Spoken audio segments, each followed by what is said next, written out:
부부가 저녁 때 TV를 시청하고 있습니다. 근데 그때 한 사람이 죽어가는 장면이 TV에 나옵니다. 그 장면을 보고 있던 부인이 말을 꺼냅니다.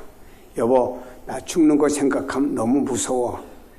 그때 남편이 나지막하게 그 부인에게 이렇게 말했습니다. 나는 사는 게 더 무서워. 이 한마디에 그 아내의 가슴이 뭉클했습니다. 남편이 불쌍해 보이기도 하고 너무너무 얼마나 힘들으면은 이런 얘기를 할까. 가족을 위해서 힘겹게 고달프지만 내색도 하지 않고 가족을 잘 이끌어가는 남편이 고맙기도 하고 불쌍하기도 했습니다. 현대인들은 다 나름대로 어떤 무거운 멍에들을 메고 있습니다. 예수님께서도 당시에 제자들이 주님을 따르는데 어느 날 보니까 제자들의 얼굴이 영 수심이 가득합니다. 그런 제자들의 얼굴을 바라보시면서 주님 말씀하시기를 너희는 마음에 근심 걱정하지 말아라. 하나님을 믿으니 또 나를 믿으라고 하면서 그들의 마음의 멍에에서 뭔가 쉼과 가벼운 주기 위한 주님의 말씀을 들어볼 수가 있습니다. 사람은 불확실한 미래를 바라보면서 영 마음에 무엇인가 그 멍에를 가지고 그것 때문에 힘들어하는 사람들이 있음을 보게 됩니다. 또 어떤 사람들은요, 삶에 멍에가 있습니다. 왜 이렇게 시대가 어려운지 갈수록 뭔가 좋아지길 바라는데 경제도 어려워지고 의학은 많이 발달되지만 이름 모를 병들은 계속해서 나타나고 있고 이러다 보니 이런 속에서 사람들이 어려움을 가지고 멍에를 메고 왜 누구는 안 그러는데 우리와 우리 가정은 이렇게 어려워야 되는가 하면서 힘들어하는 사람이 있습니다. 국가도 나름대로의 멍에가 있습니다. 정치와 경제와 사회가 안정되지 못하면 국가의 멍에로 그 나라의 정치와 모든 것들이 휘청거리는 경우가 있음을 보게 됩니다. 무엇보다도 이 시대에 살아가는 수많은 사람들에게 더 중요한 것은 영적인 멍에가 있습니다. 생활도 괜찮고 또 삶에 필요한 것도 다 공급이 되지만 나름대로의 영적인 멍에 때문에 뭔가 마음 한구석에 내가 이 땅에 살다가 마지막에 죽는다고 하면은 과연 내 영혼이 어디 갈까 하는 이거 가지고 고심하는 사람도 있습니다. 예수님 앞에도 한 사람이 이것 때문에 고민하다가 주님 앞에 나왔습니다. 주님, 내가 어떻게 하면은 영생을 얻을 수가 있겠습니까? 그때 주님께서 그 젊은이하고 대화를 시작했습니다. 네가 율법을 지켜라. 다 지켰습니다. 하다 주님께서 그에게 말씀했습니다. 내 있는 것을 팔아 가난한 사람에게 나눠주고 너를 좀 희생하고 와서 나를 따르라 그랬습니다. 이때 이 사람은 주님 앞에 나오긴 나왔으나 자신들이 주변의 환경을 정리할 수가 없기 때문에 결국에는 주님을 떠나가는 이런 사람이 되고 말았음을 우리가 보게 됩니다. 여러분, 참으로 우리가 이런 세상을 살아감에 있어서 어떤 자세를 가지고 우리가 살아가야 되냐 참 중요한데 주님께서는 오늘 우리에게 이렇게 말씀하고 있습니다. 수고하고 무거운 짐진 자들아 다 내게로 오라. 내가 너희를 쉬게 하리라. 이 한마디 말씀 가운데 우리의 마음에 뭔가 뭉쳐있던 것 같은 이것을 갖다가 풀어지는 듯한 이런 마음과 느낌을 가질 수가 있습니다. 인생의 무거운 짐으로 고달픈 인생 다 내게 오라고 너희 무거운 멍에를 내 앞에 와서 내려놓으라고 말했습니다. 사실 그랬습니다. 예수님께서 공생에서 하나님을 감당하실 때 주님 앞에 나와서 많은 사람들이 무거운 멍에를 다 내려놨습니다.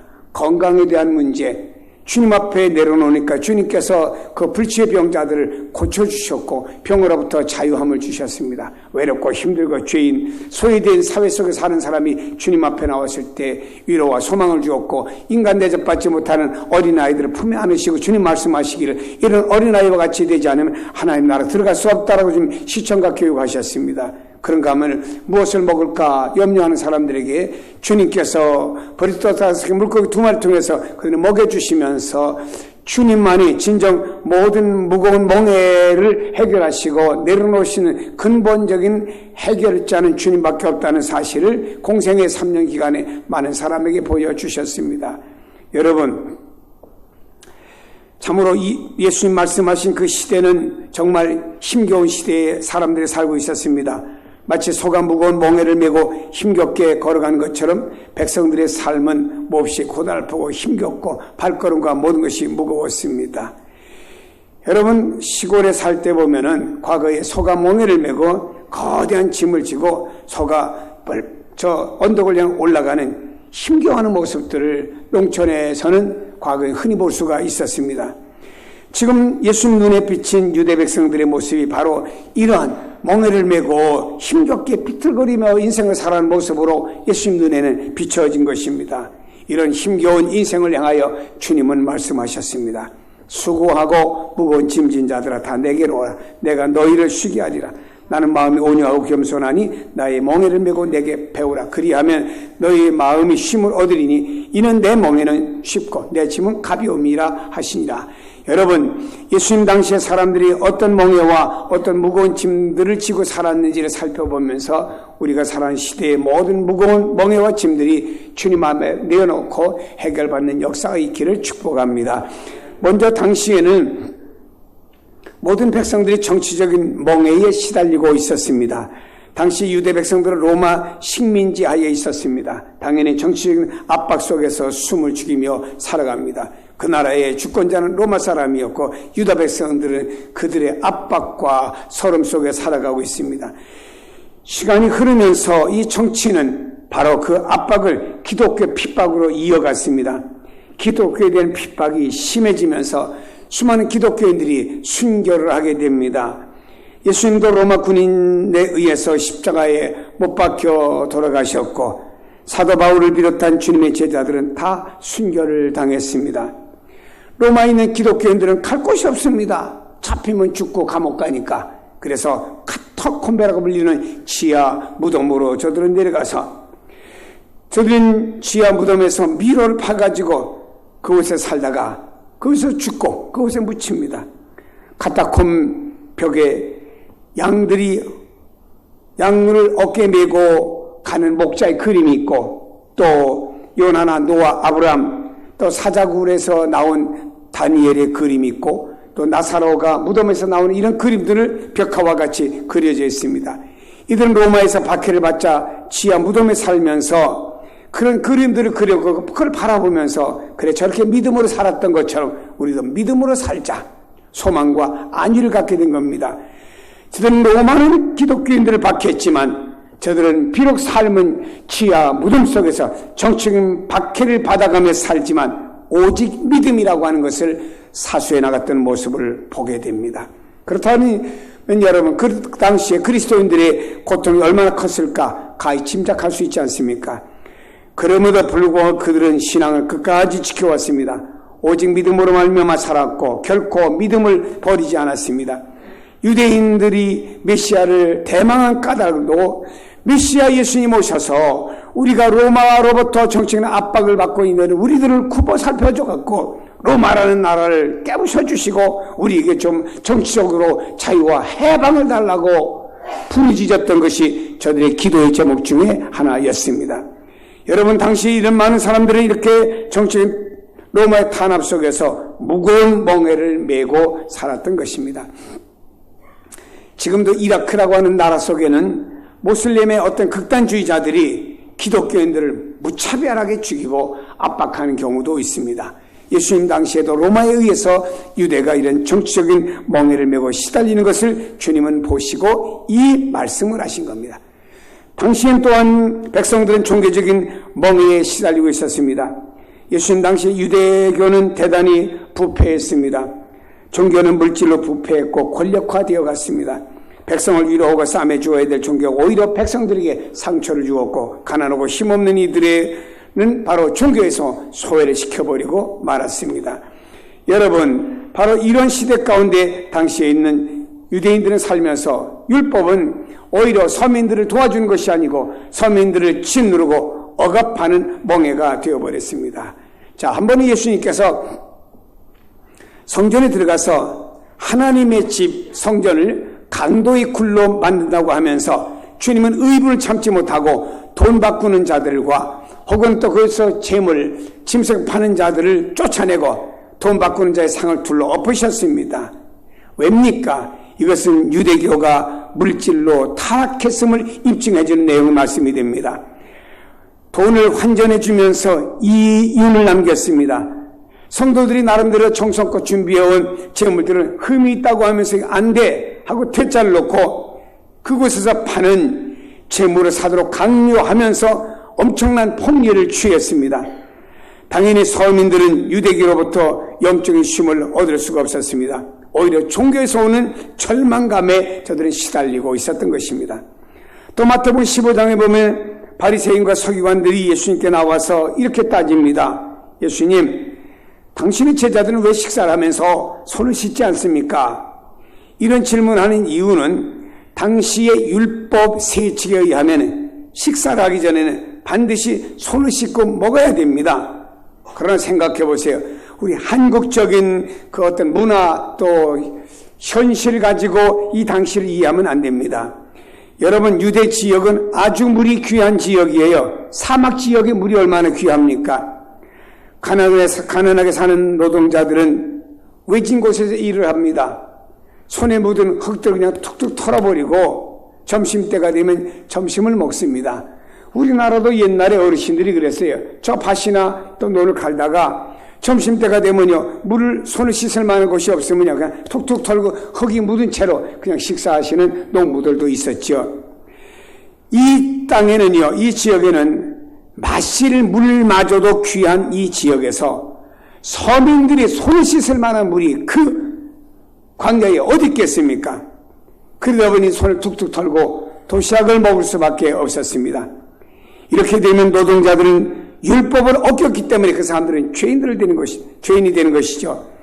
성경에 나오는 죄인이라고 하는 단어가 바로 이런 상황에서 만들어져 가지고 서민들은 이래 못 지키고 저래 못 지키니까 그 당시에 종교가 서민들은 다 죄인들을 만들어 버리는 겁니다. 그런 이들은 영적으로 자유함을 누리지 못하는 늘 억눌림 속에 짓눌림 속에 살아가는 저들이었습니다. 그러다 보니 당시에 서민들은 종교는 무거운 짐이고 멍에만 오히려 가증시켜주고 고통만 줄 뿐이었습니다.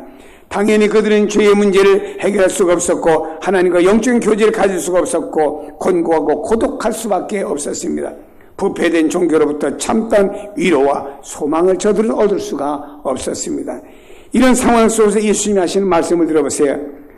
수고하고 무거운 짐진 자들아 다 내게로 오라. 내가 너희를 쉬게 하리라. 엄청난 위로와 소망과 사랑의 말씀을 예수님께서 당시 서민들에게 주셨다라고 하는 것입니다.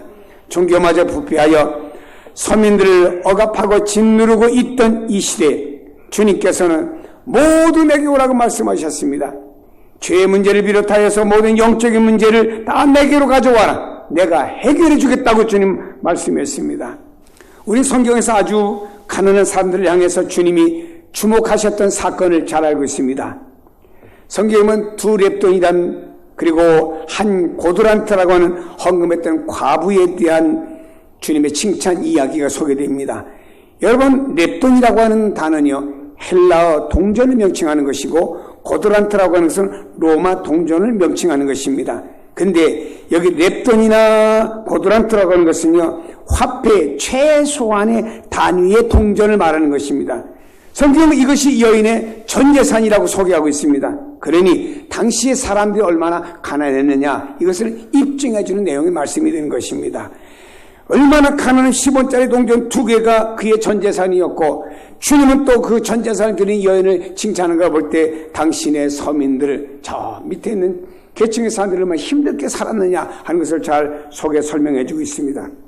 예수님께서 보리떡 5개와 물고기 2마리 기적을 베푸실 때 보리떡 5개 물고기 2마리 드렸던 꼬마 소년이 있죠.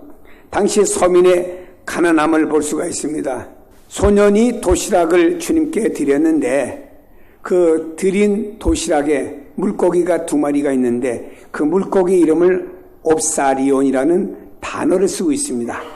당시에 물고기를 말할 때 단어가 2가지가 있는데 하나는 익투스라는 단어입니다.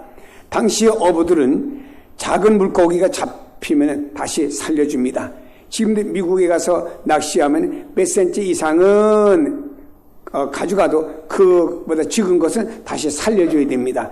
나라마다 그런 기준이 있는데 여기에 이스라엘에서는 말입니다. 어부들은 작은 고기가 잡히면 살려줍니다. 그리고 먹을만하고 상품 가치가 있는 것은 잡아서 먹든지 혹은 내다 팝니다. 이 상품 가치가 있는 고기를, 물고기를 가리켜 바로 익투수라고 부릅니다. 그런데 놓아주자니 아깝고 내다 팔자니 작은 물고기 돼서 돈도 안 되고, 이러다 보니 이렇게 잡힌 고기들을 갖다가 그래 갈릴리 호숫가에다 사람들이 버립니다. 그러면 차라리 가난한 사람이라도 물고기를 줘다가 먹으면 좋겠다고 그 갈릴리 호수에다가 상품이 안 되는, 살려주지 못한 조그만 고기들을 갖다가 버립니다. 이 고기가 옵사리온이에요. 이 소년의 부모는 바로 가난한 서민이었기 때문에 옵사리온 되는 이것을 주워다가 이것을 반찬으로 해가지고 꼬마가 어디 간다니까 서민의 도시락인 보리떡 5덩어리와 이 보잘것없는 해변가에서 주워다가 그걸 요리해서 싸준 이 물고기 2마리를 가지고 와서 주님께 드리게 되었으니 당시의 서민층들이 상말이 얼마나 어려우냐 하는 것을 잘 반증해주는 내용이 된 것입니다. 여러분, 그러나 주님께서는요, 이 도시락을 들고 축사하시고 기적의 역사를 일으키신 줄로 믿습니다. 여러분, 당시의 서민들은 바로 정치적으로나 종교적으로나 경제적으로 무겁고 힘겨운 멍에를 지고 하루하루를 살아갑니다. 또한 육체적인 질병으로 신음하는 사람도 많았기 때문에 주님께서 이런 사람들의 육신의 질병을 고쳐주신 기적의 역사도 일어난 것을 보게 됩니다. 어느 누구도 이 당시에 이런 사람들에게 말입니다, 위로와 소망을 줄 수가 없었다라고 하는 것입니다. 이런 당시 시대 사람들에게 예수님께서 말씀합니다. 내게로 오라, 내게로. 수고가 무거운 짐진 자들아, 이 세상에서 시름하고 고통받는 인생들아, 시련과 고통받는 인생들아, 내게로 오라, 내게로 오라. 내가 너희를 영육간에 쉬도록 해주겠다고 주님께서 초청하는 말씀인 줄로 믿습니다. 사랑하는 여러분, 참으로 요즘에는 경제적으로도 여러 가지 어렵다고 합니다. 이제는 부부가 직장을 다녀도 힘들고 어렵다고 하는 이야기들을 합니다. 세상 살아가면서 이렇게 경제적으로 필요한 것이 많은지, 과거에는 먹고 살면 됐는데 요즘에는 왜 이렇게 그거 아닌 다른 부대 비용이 더 많이 드는지, 이것을 충당하기 위해서는 또 부모가 직장 다니면서 벌어야 되고 하는 현실 속에서 또 제대로 충족되지 않는 속에서 와지는 나름대로의 고통과 경제적인 압박을 받는 현대인들이 많이 있습니다. 예수님 당시에도 이렇게 압박을 받는 이런 사람들이 있었습니다. 우리나라의 국가 부채는 작년에 더 많았고 이제는 더 많은 국가의 부채로 시달리면서 힘들어하는 우리나라도 되었습니다.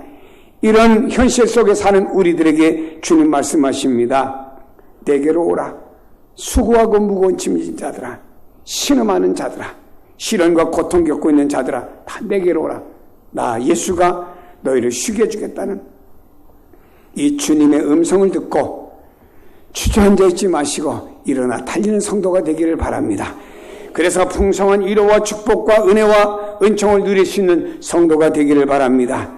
여러분, 여러분의 숨소리를 한번 기울여 보세요. 내 호흡이 왜 이렇게 거친지, 그 까닭이 무엇인지, 내 심장이 왜 이렇게 편안을 찾지 못하고 콩닥콩닥 뛰고 있는지, 삶이 힘들고 무겁고 지쳤기 때문에 이러한 일이 일어나는 거 아니겠습니까? 그러나 여러분, 인생의 수고로움으로 시달리는 나를 부르시는 음성을 좀 우리는 듣기를 바랍니다. 현장만 보고 현장에 있는 소리만 듣지 마시고 나를 부르시는 주님의 음성을 들을 수 있는 영적인 귀가 좀 커지기를 바랍니다. 무거운 짐을 지고 비틀거리는 나를 잡아주시고 내 인생의 멍에를 대신 지고 가신 주님을 바라보세요. 그리고 주님께서 우리에게 말씀하십니다. 내일 일을 위하여 염려하지 말아라. 너는 무엇을 먹을까, 무엇을 마실까, 무엇을 입을까? 염려하지 마라. 저 들의 백합화도 내가 입히고 공중을 나는 새도 내가 먹이지 않느냐. 하물며 예수 그리스도의 보혈을 주고 갖추고 산 너희일까 보냐. 주님께서 우리에게 말씀하시는 귀한 음성을 듣고 우리는 모든 미래를 바라보며 염려하지 마시고 오히려 주님 앞에 나와서 우리의 무겁고 힘든 짐을 내놓고 주님, 나는 이런 무거운 짐이 있습니다. 힘든 짐이 있습니다. 하고 주님 앞에 내려놓을 때 주님이 우리에게 말씀할 것입니다. 내가 너를 쉬게 해줄 것이다. 내가 너를 쉬게 해줄 것이다. 너는 내 자녀이기 때문에, 너는 내 사람이기 때문에 내가 너를 쉬게 해줄 것이다 라는 주님의 음성을 들을 수 있는 성도가 되시고, 너무 내일을 위해서 염려하지 마시길 바랍니다. 주님은 나와 함께 하십니다. 나를 도와주십니다.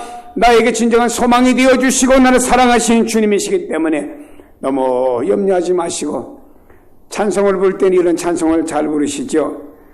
내일에는 난 몰라요. 하루하루 살아요. 불행이나 요양함도 내 뜻대로 못해요. 이 찬양을 부르면서 왠지 우리가 가슴이 뜨거워지고 눈시울이 뜨거워지는 것 같지만, 그러나 주님께서 나를 붙잡아 주신다는 소망이 확실함 속에서 더욱더 담대함과 안도감을 느끼고 더 주님 안의 소망과 주님의 사랑을 느끼는 찬양인 줄로 믿습니다. 우리 앞에 있는 내일의 시간들은 모두 불확실합니다. 그러나 너무나 확실한 게 한 가지 있어요. 주님께서 내 멍에를 가볍게 해주신다고 하는 이 약속입니다. 내가 너희를 쉬게 해주리라.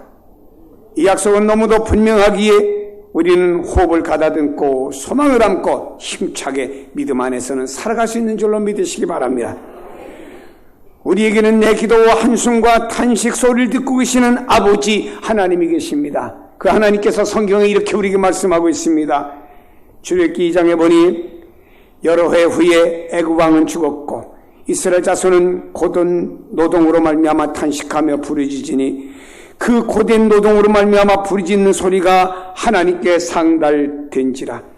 하나님이 그들의 고통 소리를 들으시고 하나님이 아브라함과 이삭과 야곱에게 세운 그 언약을 기억하사 하나님 그 이스라엘 자손을 돌보셨고 하나님이 그들을 기억하셨더라. 하나님께서는 구약의 성도가 된 이스라엘 백성들이 하나님의 약속을 믿고 하나님 앞에 오늘의 고된 노동입니다. 너무 힘듭니다. 애굽에서 우리가 고된 삶을 살고 있습니다 하는 그들의 고통 소리가 하나님 앞에 상달되었고, 하나님께서는 성경에 기록하신 모든 말씀을 기억하사 그 이스라엘 자손들을 돌보시고 그들을 기억해 주셨다고 하는 하나님이 오늘 여러분들을 기억하시고 인도하시고 도우시고 붙들어 주시는 줄로 믿으시기를 바랍니다. 인생의 무거운 멍에로 내가 탄식할 때 우리 주님은 들으십니다. 하나님, 나 힘들어요, 어려워요, 오늘의 삶이 이렇게 어렵습니다. 하나님, 나의 눈물이 이렇습니다. 아무도 모르는 사이에 벽을 베고 벽을 향하여 눈물을 흘립니다. 그러나 주님은 그 눈물을 보십니다. 여러분이 가슴이 너무 답답해요. 하나님 앞에 어찌하오리까 탄식하는 그 탄식 소리를 하나님이 들으십니다. 그리고 그 주님이 여러분과 함께 하시며 주님 말씀하십니다. 내게로 오라. 내가 너희를 쉬게 해줄 것이다. 이 말씀이 여러분이 힘이 되시고 능력이 되셔서 인생을 힘차게 노조 살아가시길 주의 이름으로 축복합니다. 기도하십니다.